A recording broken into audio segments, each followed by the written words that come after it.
monthly webinar series and give you a little bit of background on eSIG. For those of you not familiar with eSIG, we're a membership-based nonprofit organization providing our members with objective information and resources for renewable energy and energy systems integration decisions. We also provide peer-to-peer networking opportunities, information and knowledge sharing, and professional education experiences. Our most recent activity was our annual Forecasting and Markets Workshop in Denver in June, and our next activity will be the Fall Technical Workshop next month, the last week of October in Charlotte. These workshops deal with a full range of issues associated with integrating wind and solar into electric, gas, and thermal systems. They also deal with a coupling to energy-consuming infrastructures, especially electric transportation, buildings, and industry. There's information on the website on the upcoming workshop, and everyone is invited to attend. eSIG is a very unique organization, and I don't think you'll find anything quite like it anywhere else in the world. If you're new to eSIG, I strongly encourage you to follow up with us if you like what you hear, and I think you'll be pleasantly surprised. You can find us at www.esig.energy, as well as on LinkedIn, Facebook, and Twitter. Okay, just a few logistical matters before we get started. First of all, phones will be muted for the duration of the webinar to avoid unnecessary distractions. So please use the question and answer box on the lower right-hand side of your screen to submit questions, and please submit them to all panelists and hosts. We've had some difficulty with some of the questions not getting through to us.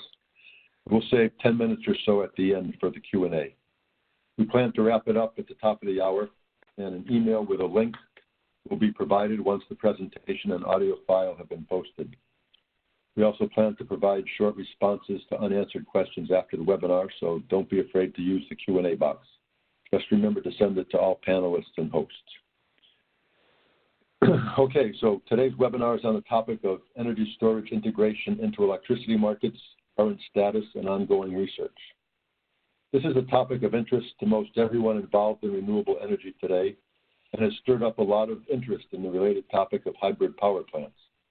At the end of the webinar today, my hope is that everyone will be a little better informed and have a little better sense for the outlook for energy storage.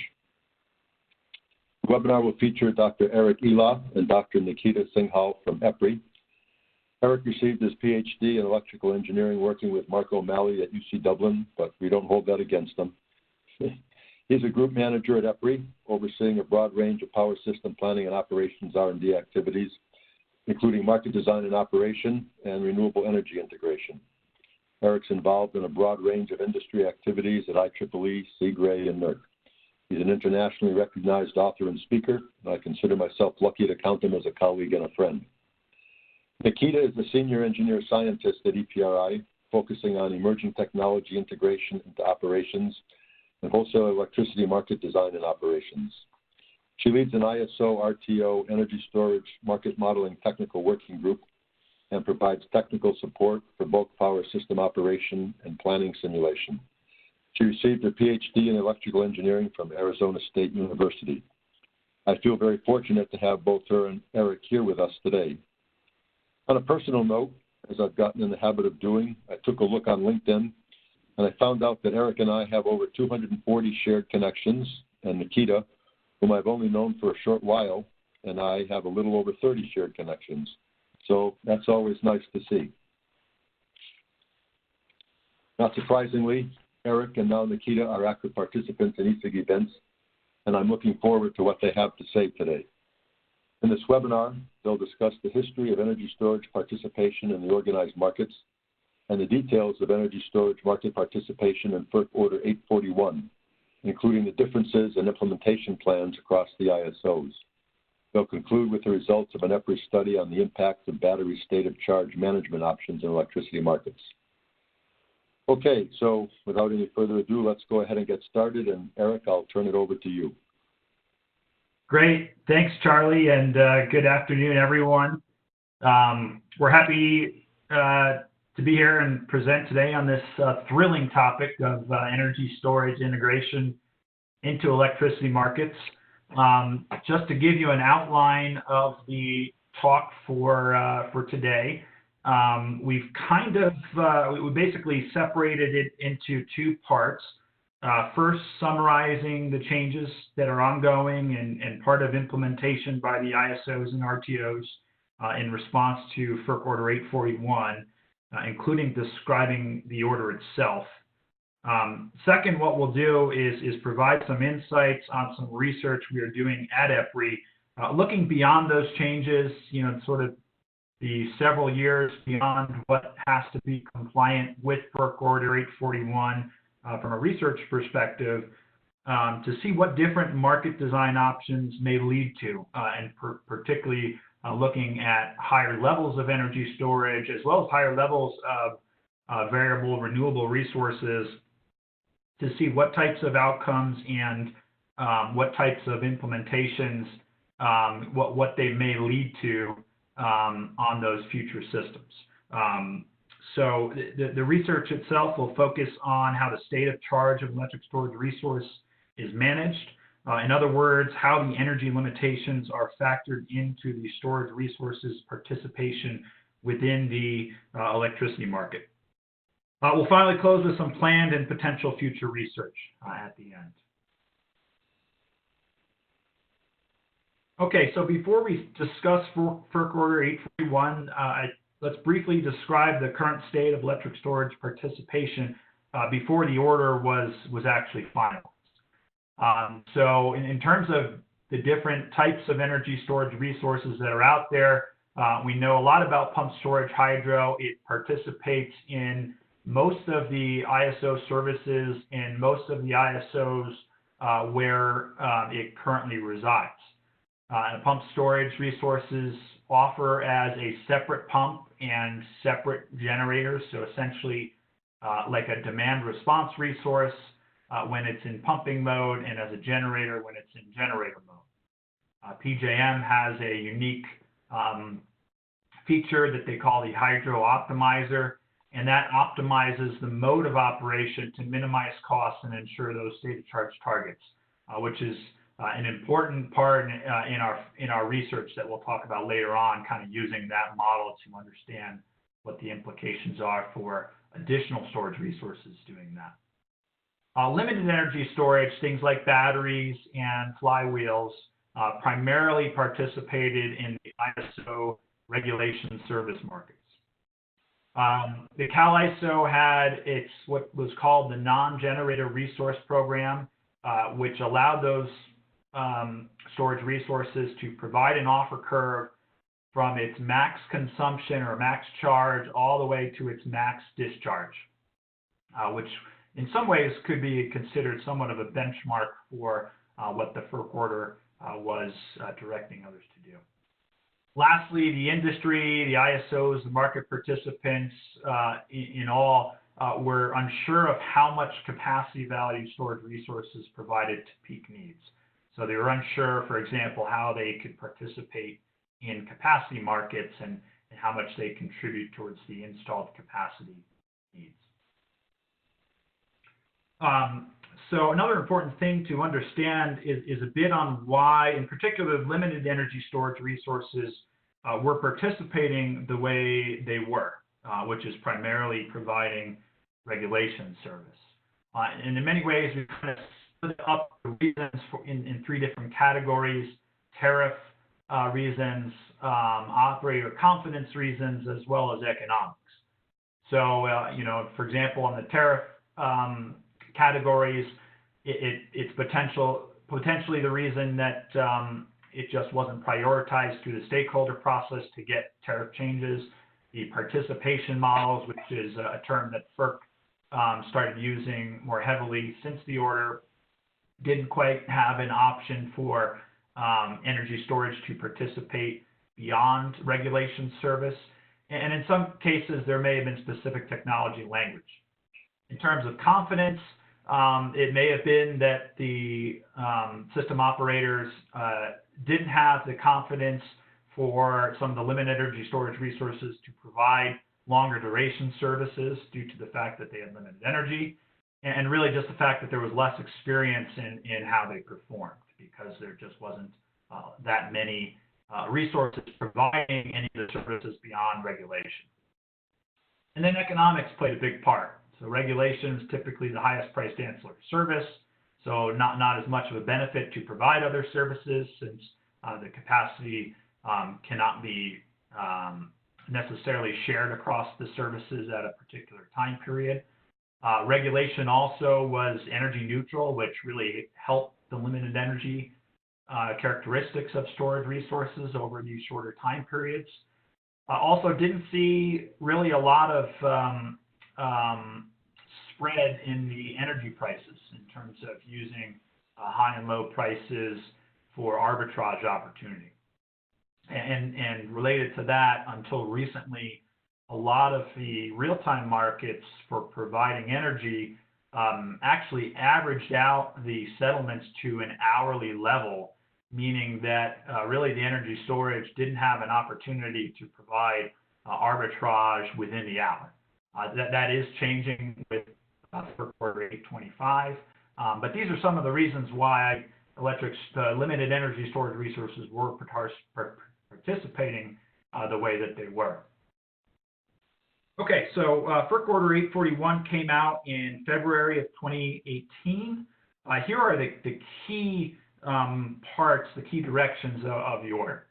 So ISOs must include a participation model for electric storage resources that allows them to participate in the energy, ancillary services, and capacity markets, and any other service that's part of the ISO markets when they're technically capable of doing so. ESRs, electric storage resources, must be eligible to set the wholesale price as both a buyer and a seller when they are the marginal resource. The ISOs must account for their physical parameters through bidding or otherwise.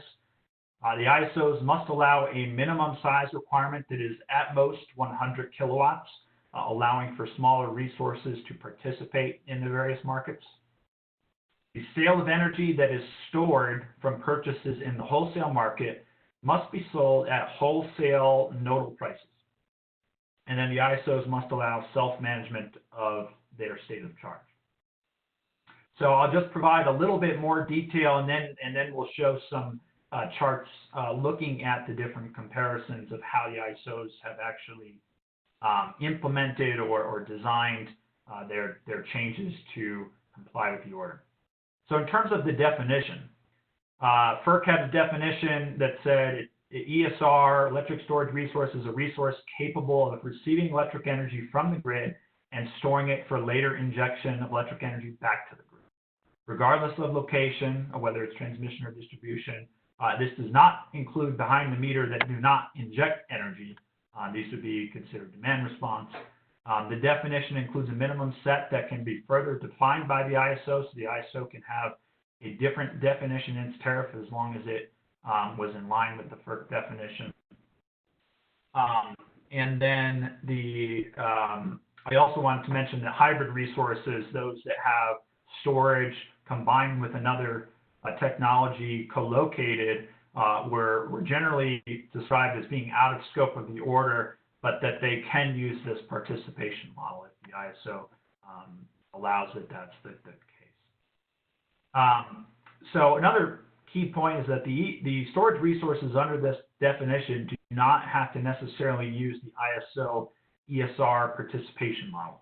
And I think a key example of that is that there are pump storage participation models that the ISOs had, and it's not necessarily the case that the pump storage resource has to, go by this other, tariff model and software model that's being proposed through here if it's already using that existing model.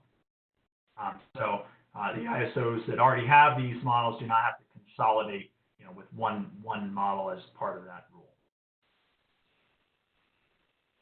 In terms of market product participation, I mentioned providing all services when technically capable. The ISO determines what and when the asset is capable of providing based on its technical capabilities. And this also includes ability to provide services that are not procured through organized auctions and the existing markets. So things like voltage support, black start. If they're technically capable of providing these cost-based services, then the ISO should allow that as well. In terms of ancillary service provision, no changes to NERC glossary of standards. They can provide spinning reserve when idle but available. And there are no requirements for the ISOs to change rules to allow for stored resources to provide ancillary services without an energy schedule, which was something that was discussed within the comments of the proposed rulemaking. And then an important part with capacity markets and related to ancillary service markets as well is that the order directed the ISOs to allow storage resources to derate its minimum run hour to participate in the capacity market, as well as ancillary service markets. And there were no changes to the must-offer rules as part of the capacity markets. Just an example of what that means in terms of the capacity market eligibility. So again, they must be allowed to participate in the capacity markets if they are contributing towards capacity markets or in resource adequacy contributions in areas that have resource adequacy targets but no capacity markets. And this is based on a ratio of power to energy duration. So on the left-hand side was somewhat of the existing way in some areas before the FERC order. So if a storage resource can provide power at 10 megawatts and had 4 hours of energy, so it had 40 megawatt hours of energy storage capacity, then its capacity value would simply be its, if the requirement was for 4 hours, it would have a capacity value of 10 megawatts. However, if another storage resource that had the same power capacity of 10 megawatts, but a 2 hour, there's a 2 hour battery, if that requirement was 4 hours, then its capacity value would be 0. Essentially, it wouldn't be qualified because it didn't meet that 4 hour requirement. And so with the change in the ruling, obviously the same would be the case for the 4 hour battery, but now for that 2 hour battery, it can derate its power capacity in order to meet that 4 hour minimum duration requirement. And that would be, in the example given, it would then be given a capacity value of 5 megawatts and be able to contribute to the capacity market with the 5 megawatts. And we'll talk a little bit about what the different numbers are for the different ISOs in terms of their minimum duration requirements later. And then finally, price setting and settlement. So I mentioned at the beginning that the storage resources must pay and be paid the price as a wholesale buyer and seller, and set the price as a wholesale buyer and seller when it's available as a dispatchable resource and it's a marginal resource. This also included make-whole payments or cost recovery guarantees when the price is higher than the bid price when charging or lower than the offer price when discharging.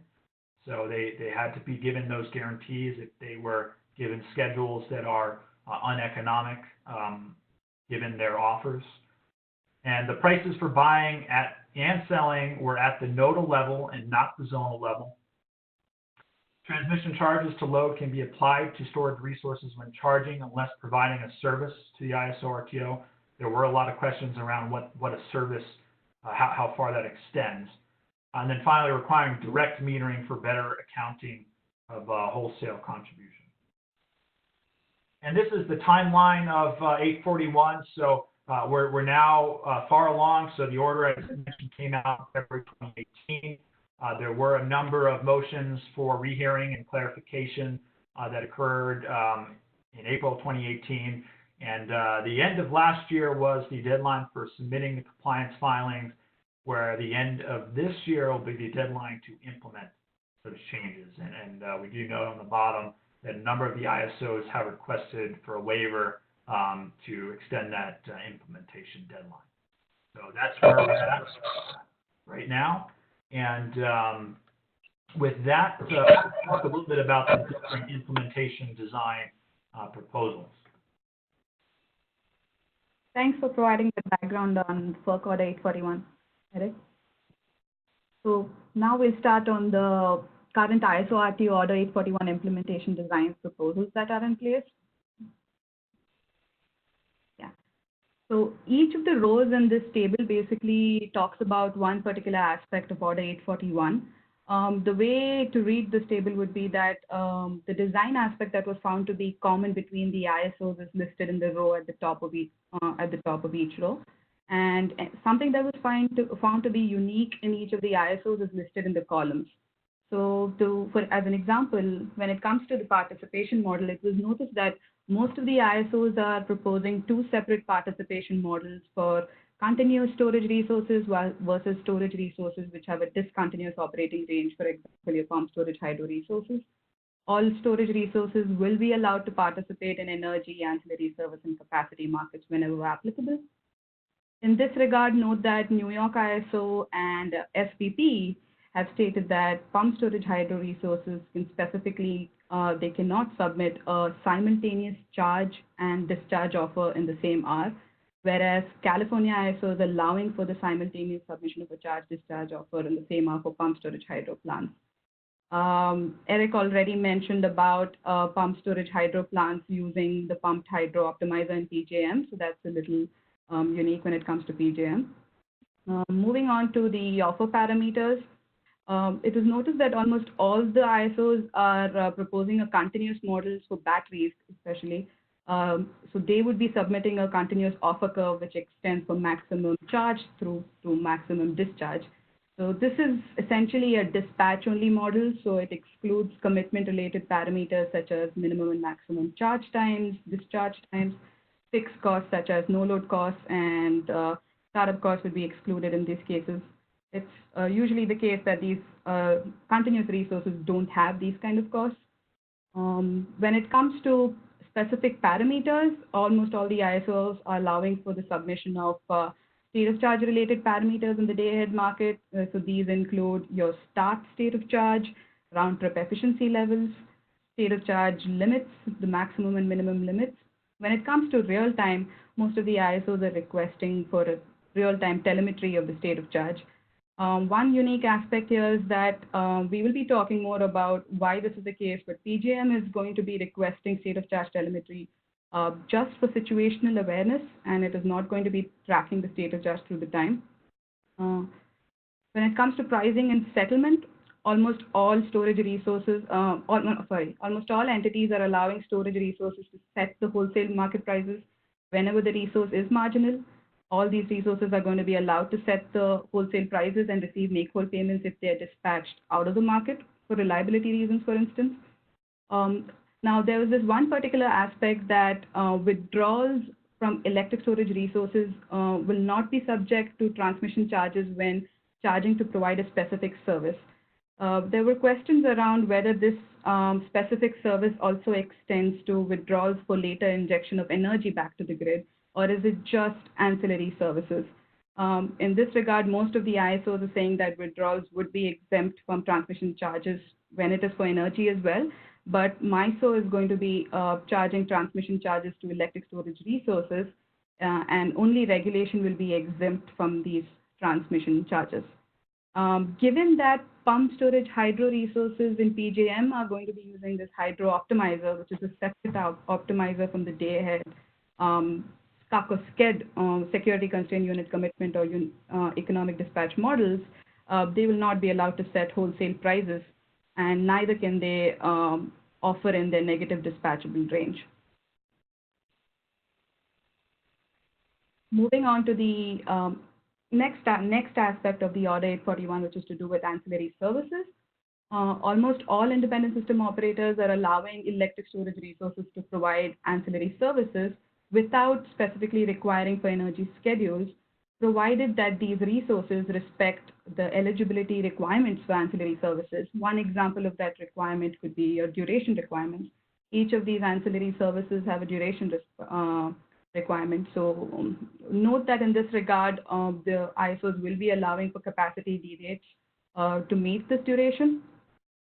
There were concerns around when it comes to ISO New England that limited duration continuous storage facilities would be derated to provide a reserve. Their duration requirement is around 1 hour. So ISO New England has allowed for such limited energy storage resources to basically opt out of providing reserves by using something called the reserve down flag, and then they can instead only provide energy in that way, and then they can make benefits out of energy market.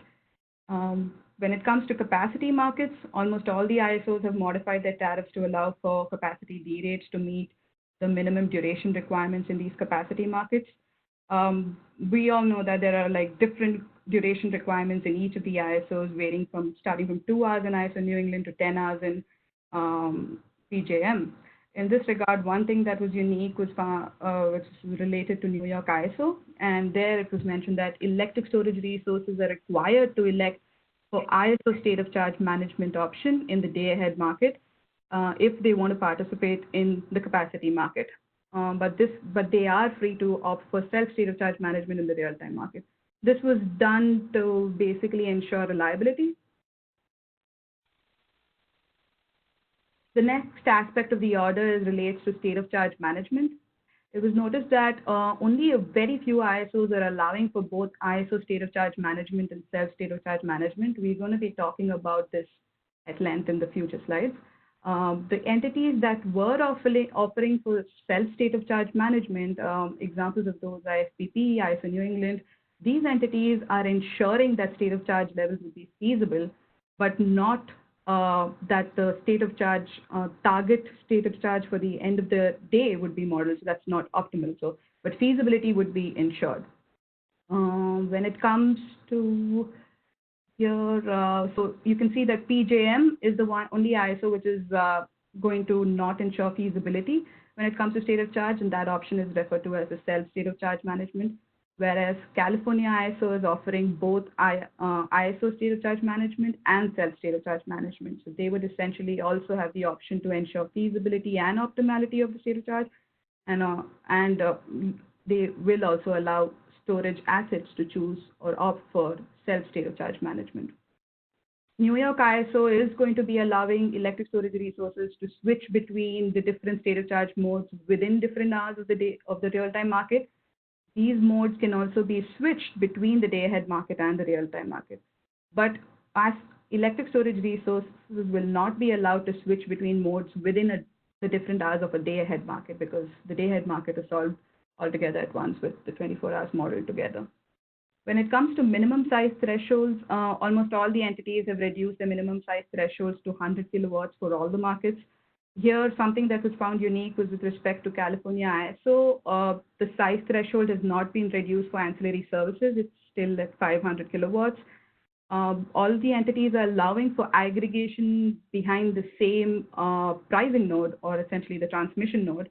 But the only ISO that's allowing for aggregation across multiple transmission nodes to meet this minimum size threshold is California ISO. Consequently, the LMPs would also be the weighted average LMP. When it comes to metering, almost all the entities have required ESRs to be directly metered.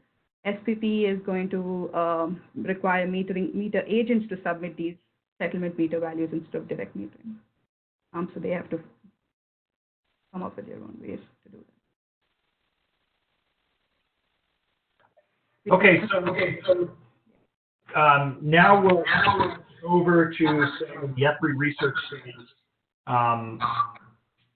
So one of the first things I'm getting a little bit of an echo in there. Okay, I think that's good now. Okay, so as I mentioned earlier, the research that we're pursuing at EPRI is looking at energy storage state of charge management. So how are energy storage resources scheduled in the markets, considering the limitation that they have a finite amount of energy that can be discharged or even charged.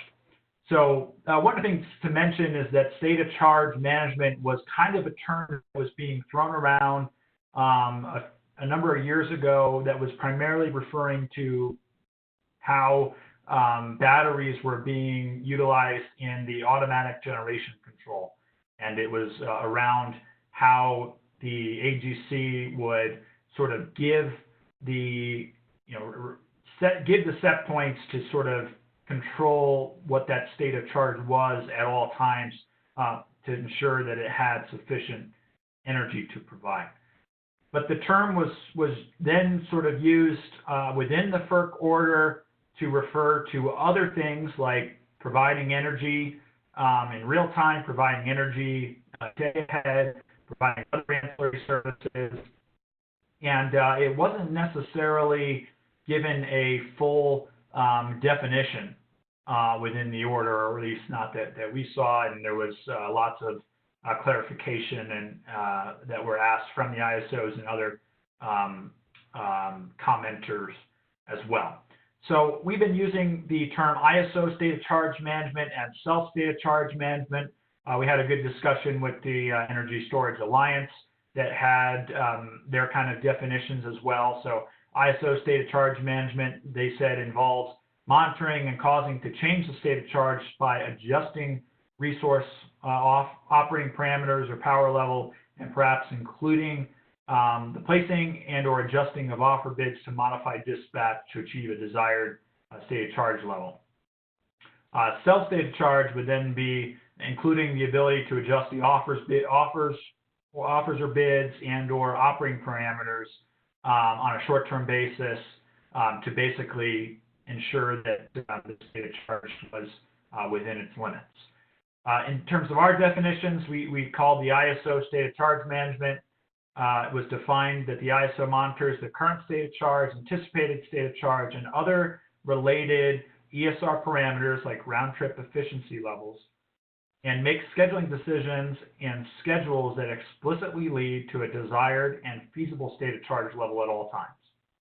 Whereas the self-state of charge management, the ESR asset owners, the market participants themselves, provide their offer curves that, to the best ability of the owner, lead to a desired and feasible state of charge level at all times, without the need for explicit ISO intervention. So this is another way of thinking about it, the different levels of state of charge management. On the far left is just self-scheduling, which all ISOs allow for all technologies, and that's that the resource just says, I'm going to be operating at this hour, at this megawatt hour level, and it doesn't matter what the price is, that's what I say I'm going to do. And in the self-state of charge management, as I mentioned, is the ESR provides an offer curve that's similar to a traditional resource, and it can modify those offers in order to maintain that desired and feasible state of charge level. And I'll skip over to the farthest right, and that's what we're calling, these are all, again, EPRI definitions, not any particular ISO definitions. But the ISO state of charge management is that the ESR does not provide an offer curve, but the ISO ensures state of charge feasibility and schedules the ESR to meet the desired state of charge level. So basically, the ISO uses the storage resource as best as it can to minimize costs and maintain reliability. We've been also introducing a new term called state of charge management light. And that's sort of a hybrid between the self state of charge management and the ISO state of charge management. And in fact is where most of the ISOs were landing on. So in this concept, the ESR provides an offer curve, just like it does in the self state of charge management case. And the ISO basically uses that offer curve to schedule the storage resource as long as it would lead to a feasible state of charge limit. So basically, if it's economic, it gets a schedule. But if it's economic and it doesn't have sufficient energy to provide the schedule that would be economic, then the ISO would limit the schedule that's given. So this is really the basis of a lot of our research, is looking at these different options. As you go to the right, there's theoretical economic efficiency benefits as well as reliability benefits. However, that increases the responsibility of the ISO and also has, in some cases, computational issues for solving the market clearing algorithm. Whereas as you move to the left, that allows more of the responsibility on the asset owner, the storage asset owner themselves, and more flexibility to do what they would like to do. So that really sets the stage for the research that we're conducting. Yeah. So the goal of the study was to basically evaluate the key differences that these different state of charge management options that were introduced in the prior slides would have on economic efficiency. This is basically the system's operating costs, the societal welfare, and the reliability of the system. The impacts on profitability of the storage resources were also studied. There are other anticipated impacts such as price setting, market settlements, make-whole payments, market mitigation, and computational efficiency. Although we'll not be talking about this today, but we have included a discussion around this in the reports that came out last year. So the assumptions for the study was that we are only concentrating on energy, and we've not looked into ancillary service provision by these assets in the study. Day-ahead security constraint unit commitment, the real-time security constraint unit commitment, and the real-time economic dispatch, along with AGC, were all modeled in an integrated manner. The market clearing simulation tool that was used for this study, basically, it's a production cost modeling tool. It's called FESTIV. It's a joint collaboration between NREL and EPRI. The test system that was used for this case study is the RTS GMLC bulk system, which was developed by NREL. In this study, the real-time schedules follow the day-ahead schedules unless the state of charge limit is hit. So we are not looking into optimization in the real time, and we are just looking into optimization in the day-ahead framework.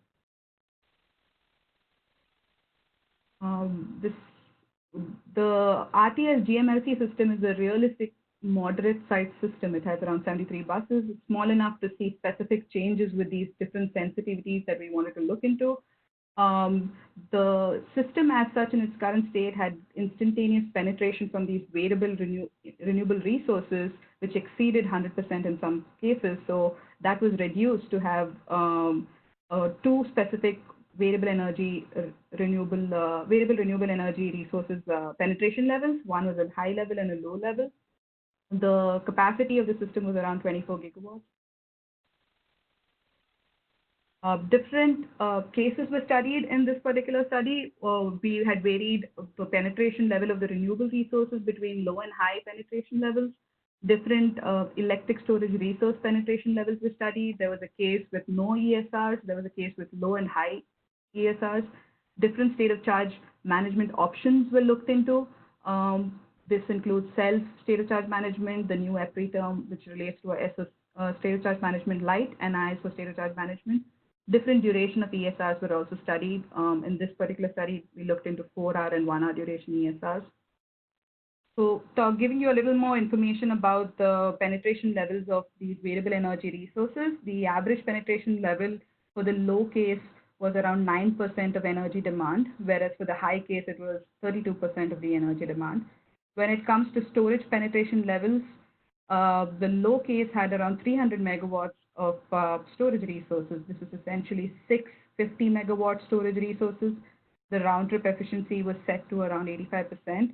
This basically is equivalent to 4% of the peak demand with respect to the system. And when it comes to high electric storage resource penetration level, it was around 10% of the peak demand. Now, the low ESR level is what is anticipated in the near future, whereas the high still is a lot higher. We wanted to look into what would happen with increasing levels of these resources. The case study was simulated over a 1-week period. So first, we'll look into self state of charge management, the result. The self state of charge management option seemed to have a negative impact by actually increasing the operating costs when compared to the case without any electric storage resources, specifically for the high penetration level. So the way to read this plot would be that on the y-axis, you're looking at the savings when compared to the case without any storage resources, and the bars basically correspond to the y-axis. The red bars are corresponding to the low penetration of variable energy resources, whereas the green bars are for the high penetration of source. So you can see that the self state of charge management has negative savings when compared to the electric storage level. Now, the offer curves that were used in the self state of charge management case were developed with this bidding algorithm. It is likely to be highly sophisticated when compared to what would be actually done by these asset owners in practice today, but it cannot capture the human element that would adjust and tune the prices over time. Also, when it comes to developing these offers, you usually forecast such prices and look into the forecasted prices. And if there is an out of sample price which is actually realized, then the schedules would not be aligning with what would be expected. So the main reason for these higher costs in this case was that the electric storage resources were pretty much selling more generation than they had available in the day-ahead market, which basically must be replaced with more expensive quick start generation in the real-time market. So the cause is basically the expensive units which were switched on in the real-time market. When it comes to this option of state of charge management light, this option had a consistent cost reduction regardless of the penetration level of variable energy resources and regardless of the penetration level of storage resources. This basically offers promising news that the use of these offer curves are not basically the sole reason for these ESRs not leading to these negative savings. Instead, the cost increases were rather because of the fact that the state of charge was not feasible. When it comes to the ISO state of charge management option, this option seemed to have the greatest economic benefits, and the benefits seem to increase as the penetration levels for the storage resources were increased, and also the benefits increase when the penetration levels for the variable energy resources increase. This option potentially ensures the best utilization of these assets. The 1 hour savings are not as high as compared to the case with the higher duration ESRs. So you can see that there is a result shown for 1 hour duration as well as 4 hour durations. This is intuitive because ESRs would have less ability to operate as effectively with lower stored energy.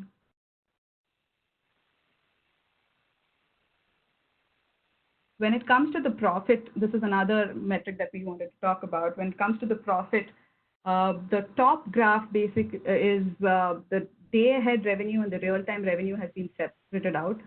These graphs are showing the average results. The profits exclude any make-whole payments. They exclude cycling impacts or costs and operation and maintenance costs. The day-ahead revenue is a simple product of the day-ahead schedules multiplied by the day-ahead LMPs for each hour of the day, and the same for real-time schedules multiplied by the real-time LMPs. It's usually the case that two settlement approaches are used in most of the ISOs. This basically adds the product of the positive deviation from the day-ahead schedules based on the real-time schedule and the real-time LMP. Let's start to look into the profits. When it comes to the self-state of charge management option, you can see that while it did provide the greatest amount of revenue, if you look at the top graph, it did provide the greatest amount of revenue in the day-ahead market. Most of these ESRs are required to buy back much of that energy back in the real-time market because they're not able to provide that due to state of charge limitations. Typically, that is done at a higher price in the real-time market when compared to what was paid in the day-ahead market. When it comes to the state of charge management light option, average profits were negative in the low VER penetration cases and high in the high VER penetration cases. Generally, the higher VER cases lead to relatively higher profits, and this is intuitive because of the greater arbitrage opportunities that exist with more renewable resources being added to the grid. In addition, at lower electric storage resource cases, the penetration levels, the profits were higher just because the higher ESR cases when there's a higher ESR case, the profits would be saturated. The arbitrage value that is present would be saturated. Now, when it comes to the ISO state of charge management, ESRs on average received positive two settlement profits in almost all the cases. So yeah, the further research which we need to do in this is looking into real-time optimization of these assets. So instead of interpolating the schedules from what was obtained in the day-ahead market, which is also done for pumped storage hydro resources, which is what we plan to do in the next phase of the study.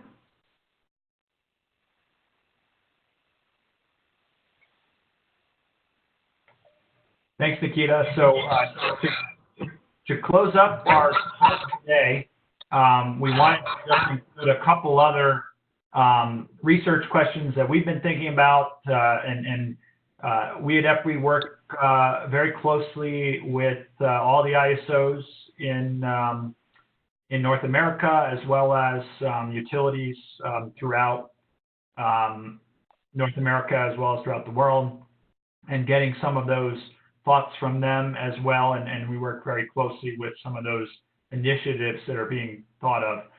So some of those additional research questions that we have planned or that we've started thinking about that would be beneficial for the industry to do around integration of storage resources into markets.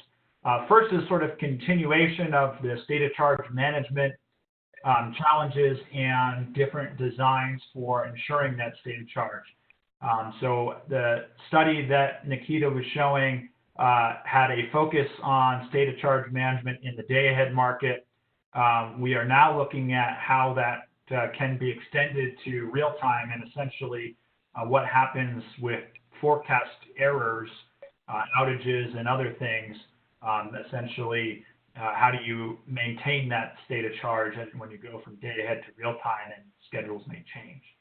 Also looking at ancillary service state of charge management, so ensuring that there's sufficient energy to provide various ancillary services and how that interacts with the energy schedules. Another topic that hasn't come up that much in the ISO discussions or stakeholder discussions is the price setting logic for storage resources and how that might differ, particularly around the ISO state of charge management and state of charge management light options. So if there are limitations with state of charge, just evaluating how those storage resources may set the price, particularly if they're not providing an offer curve that essentially would be what the cost that is used in that price setting.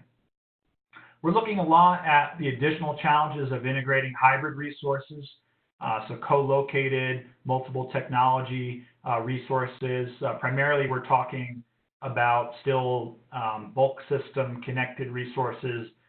DER aggregations obviously have other challenges as well, but looking at the solar plus storage or wind plus storage type resources, and some of the differences with if that resource is operated by the ISO as two individual resources versus one combined resource, and looking at some of the similar questions we had in the previous study, extending that to the hybrid resources.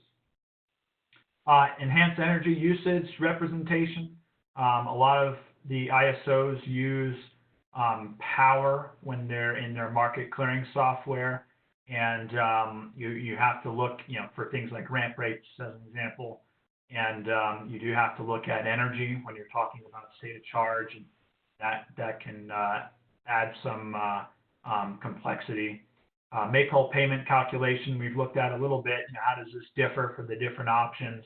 How do you include cycling degradation costs in your market clearing software?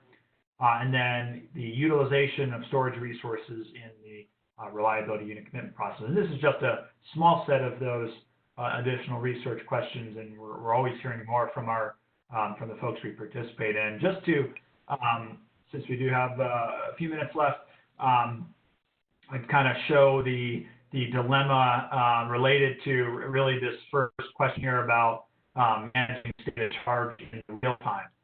And so one of the things that many of the folks on the line here that are familiar with the ISO markets and the state of the art of the market clearing software will know that the day-ahead unit commitment or day-ahead market typically has a 24-hour or longer horizon, whereas in the real-time market, depending on, there are multiple different processes for dispatch and for commitment, but the horizons of those real-time markets are much shorter. Really not any longer than 2 or 3 hours at the most.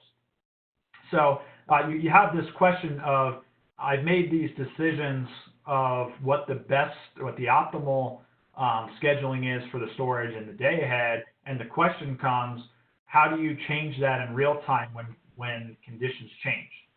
And really the dilemma is you've got more data, but potentially bad data or incorrect or inaccurate data for the day ahead, versus in the real time, you have good data, but not much of it. And you may have a lot of it, but you can only use so much based on where those horizons are. And so if I've made a decision in the day ahead market for this hour, based on the fact that I need to have energy 10 hours from now, how does the real time know that?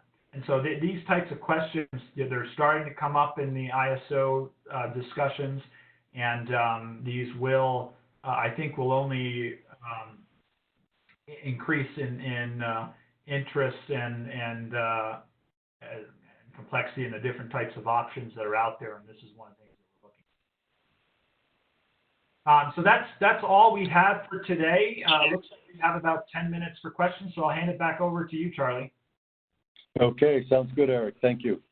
First, let me just remind the participants to use the question and answer box in the lower right-hand corner of the screen, and to be sure to send it to all panelists and hosts so we can get a copy of it. So a couple of smaller questions for you there, Eric. One is ERCOT for the energy storage resources. What's going on with ERCOT? How does it compare to the others? Yep. We've been working fairly closely with ERCOT's market design team on some of the changes. They obviously are looking very closely at Order 841. In fact, I think we've in the past have included them on that table just to sort of compare some of the initiatives that they have as well, and how it relates, even though they're not under FERC jurisdiction and do not have to listen or do not have to follow the FERC ruling. But some of the things, so that they've been discussing basically going in a similar route to the Stateofcharge Management Light. And in terms of the sizing, I'm not sure what their minimum size is. Yeah, you can jump in if you remember any of that. Eric, you're breaking up a little bit. I'm not sure if it's the distance to the microphone or what it is, but it was a little choppy. Okay, I'm sorry. Can you hear me better now? Yeah, I think so.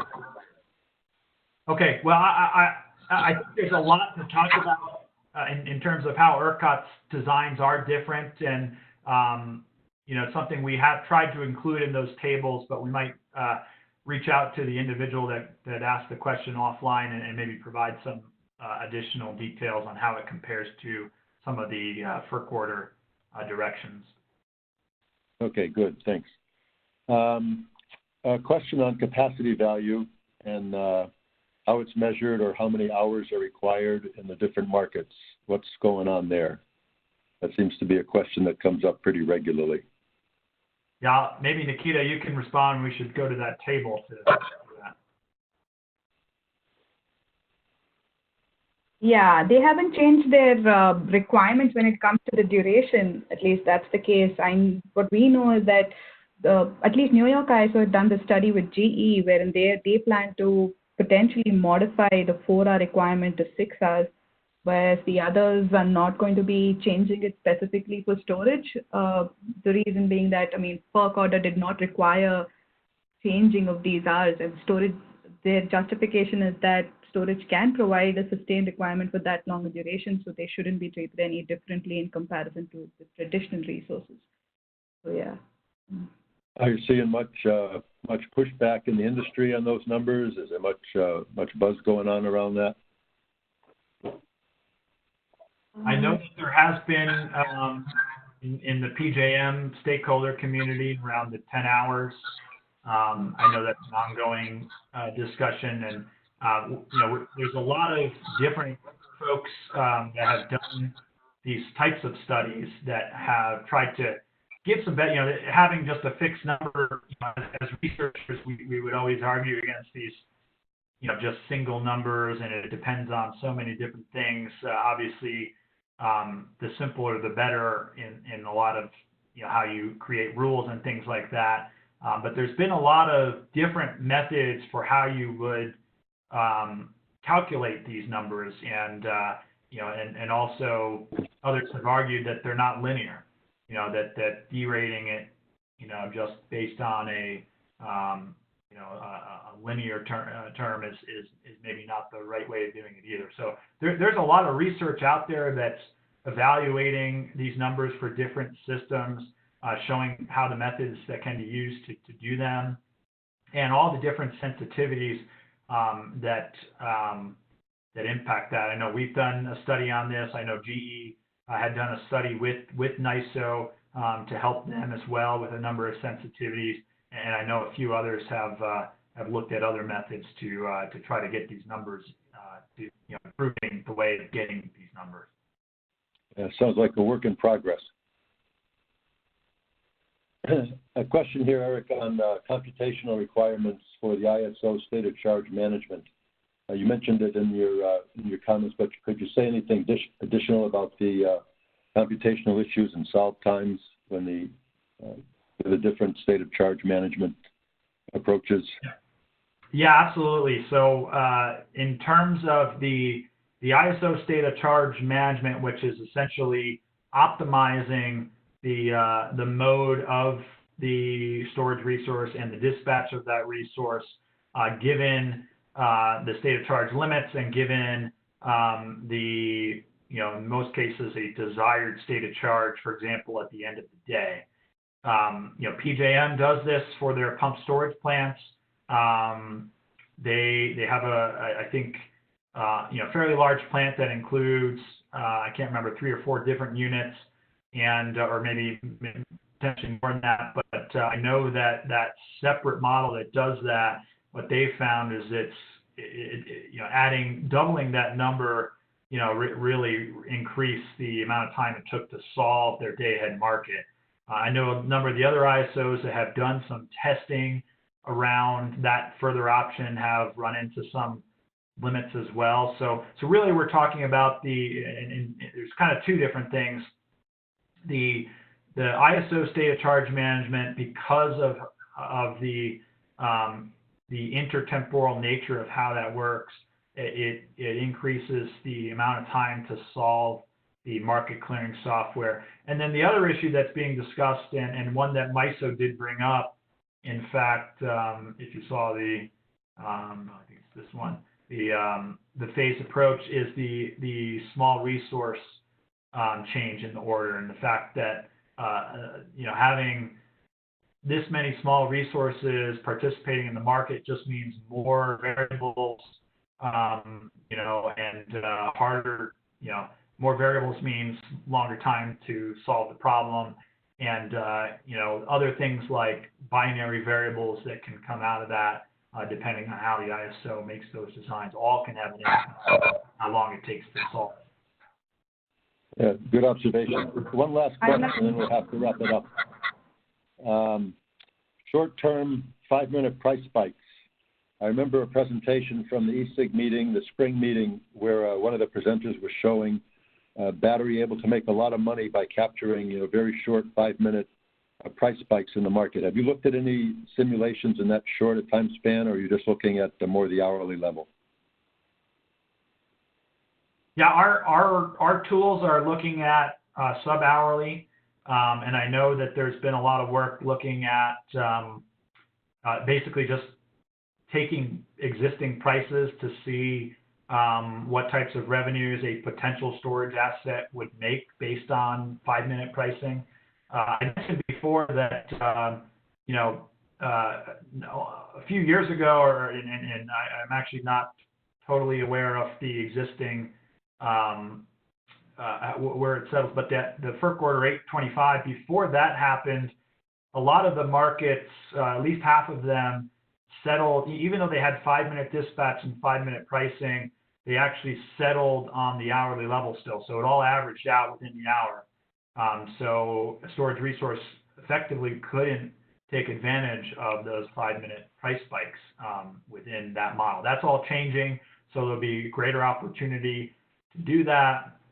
A lot of times those price spikes happen because of reserve shortages, and so having those storage assets now participate, you have to remember that they also have an impact on what the price will be. So them being there might also mitigate some of those price spikes, but certainly there is some, with the changes in allowing for settlement intervals at a 5-minute basis, there will be some advantages for storage resources to take advantage of those short-term price spikes, as well as the short-term, negative prices that also can occur and arbitrage off that. Yep. Okay, thanks. Well, we're about at the top of the hour, so we're going to need to wrap it up. As I said earlier, an email will go out once the presentation and the audio file have been posted, and we'll also be posting responses to the unanswered questions once they're ready. We appreciate your engagement. Look forward to seeing you at our next webinar on October 22nd. The webinar will feature the topic of the use of probabilistic forecasts for wind and solar and power system operations. It'll be led by Sue Haupt of the National Center for Atmospheric Research and will include several utility-presented case studies.